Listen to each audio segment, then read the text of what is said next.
नमस्कार दोस्तों। आज कृषि कानून के विरोध में देश का विपक्ष, देश के दुश्मन, वामपंथी या दुनिया के वे सभी संस्था, सरकारें और देश इन कृषि कानूनों का प्रत्यक्ष और अप्रत्यक्ष रूप से विरोध कर रहे हैं। देश का विपक्ष इन कानूनों को लगातार काले कानून कहकर पुकार रहा है। अभी कल ही आपने विभिन्न समाचार माध्यमों से सुना होगा, अमेरिकी पॉप स्टार रिहाना, जिन्होंने कि हैशटैग ट्रेंड करने के चक्कर में इन कानूनों को समर्थन देने की बात कही है।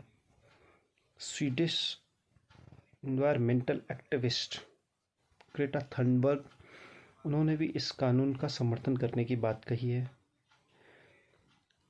एक पॉर्न स्टार खलीफा अमेरिका की, वो भी इन कानूनों के समर्थन में खड़ी हुई है। दोस्तों, क्या आप जानते हैं जिस पॉर्न स्टार को इस कानूनों के बारे में कुछ भी पता नहीं है, वे इन्हें हैशटैग ट्रेंड करने में क्यों इतना दिलचस्पी ले रही है? ये अंतर्राष्ट्रीय, कुछ दिनों पहले आपने कनाडा के राष्ट्रपति की भी इन कानूनों को समर्थन देने की बात कही गई थी। इसी प्रकार दुनिया के कई देश, जिनमें ब्रिटेन है, ब्रिटेन के सांसदों ने भी इन कानूनों को समर्थन देने की बात कही है, इन कानूनों को विरोध में खड़े होने की बात कही है। आज ये सारी अंतर्राष्ट्रीय जो हम देश के खिलाफ ये शक्तियाँ हैं, ये क्यों एकजुट हुई हैं? ये इस तथ्य पर हमें विचार करने की ज़रूरत है। दोस्तों, आपको जानकर हैरानी होगी कि आज देश स्पेस के क्षेत्र में हो, इंफ्रास्ट्रक्चर डेवलपमेंट के क्षेत्र में हो, जिसके तहत तमाम रोडों का विकास हो, रक्षा निर्माण के क्षेत्र में हो। अभी हाल ही में अंतर्राष्ट्रीय जो पैंडेमिक था, जो कोविड, उसमें देश ने जो किया उससे पूरी दुनिया हतप्रत है। पूरी दुनिया देश की तरफ एक बहुत ही, जो देश की तरक्की से चलते हैं, वो बड़ी ही बुरी नज़र से देख रहे हैं। लगभग मात्र 18 दिन में 40 लाख से ऊपर लोगों तक वैक्सीन पहुंचाना, लगभग दुनिया के 20 देशों को वैक्सीन उपलब्ध करवाना, मात्र 1.47 के आसपास की जो एक्टिव केस है उनका रह जाना, लगभग 97% का रिकवरी रेट होना, ये सारी चीज़ें आज दुनिया को चुभ रही है। जो देश का और देश के प्रधानमंत्री की जो अंतर्राष्ट्रीय जो विरासत है, उसको कहीं ना कहीं धूमिल करने की कोशिश की जा रही है। आप उन कानूनों का आप विरोध कर रहे हैं जिनका अभी जो अस्तित्व में नहीं आए हैं, जिनके परिणाम अभी धरातल पर नहीं दिखे हैं, तो फिर विरोध किस चीज़ का? वो काले कानून कैसे हो सकते हैं? दोस्तों, अगर देश के प्रधानमंत्री पूरे देश के अंदर कई प्रकार की जो वर्षों से चली आ रही समस्याओं का निदान ढूंढने में सक्षम है, जिनमें राम मंदिर का मुद्दा मुख्य था, धारा 370 था, 35A था, आपका ट्रिपल तलाक था, इसी प्रकार से कई अन्य चीज़ें देश के अंदर इंफ्रास्ट्रक्चर, जो देश के अंदर जो चीज़ गलत हो रही थी उनको सही कर रहे हैं, तो इन लोगों को दिक्कत क्यों है? अगर इतनी बड़ी बड़ी समस्या और इतनी वर्षों से जो चली आ रही समस्याओं का एक इंसान अगर उसका निदान उसके पास है, तो क्यों नहीं हम इनका समर्थन करें? आज देश के अंदर पिछली सरकार 10 साल तक कार्यकाल कर अपना समाप्त कर निकली है। वे क्यों नहीं बताते कि हमारे पास ये आइडिया था? अगर उनके पास कोई आइडिया था तो उन्होंने उस आइडिया को फॉलो क्यों नहीं किया? उस आइडिया को लागू क्यों नहीं किया? जबकि उन्हें पता था कि देश के अंदर हर साल लाखों किसान आत्महत्याएं करके मर रहे हैं, पिछली सरकार में कृषि मंत्री रहे शरद पवार महाराष्ट्र से, और कृषि किसानों ने सबसे ज़्यादा जो पिछले जो हमारे जो 21वीं सदी की शुरुआत लगभग जो 20 साल है, इसमें सबसे ज़्यादा आत्महत्याएं महाराष्ट्र में की हैं। और उसी प्रदेश से हमारे पिछली सरकार में 10 साल जो कृषि मंत्री रहे हैं शरद पवार जी थे।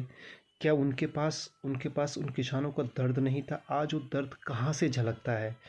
मैं इस वीडियो के माध्यम से आपसे कहना चाहता हूँ कि देश के कुछ तथाकथित किसान जो अंतर्राष्ट्रीय साजिशों का शिकार होकर उनका समर्थन कर और देश के प्रधानमंत्री की और देश की जो मर्यादाएं हैं उनको धूमिल करने की कोशिश कर रहे हैं।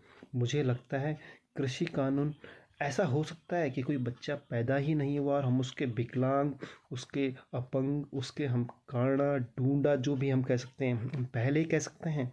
अगर ये कानून अस्तित्व में आएंगे, आप इन कानूनों को देश के अंदर लागू होने दीजिए।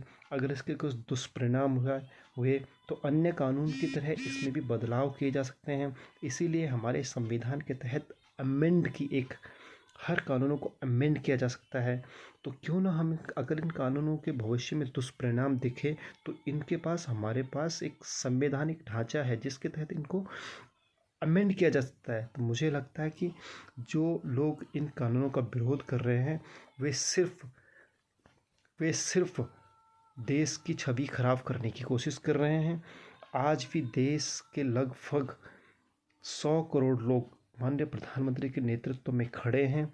2024 में लोकसभा चुनाव होने हैं। विपक्ष अपनी भूमिका तैयार करने में लगा हुआ है।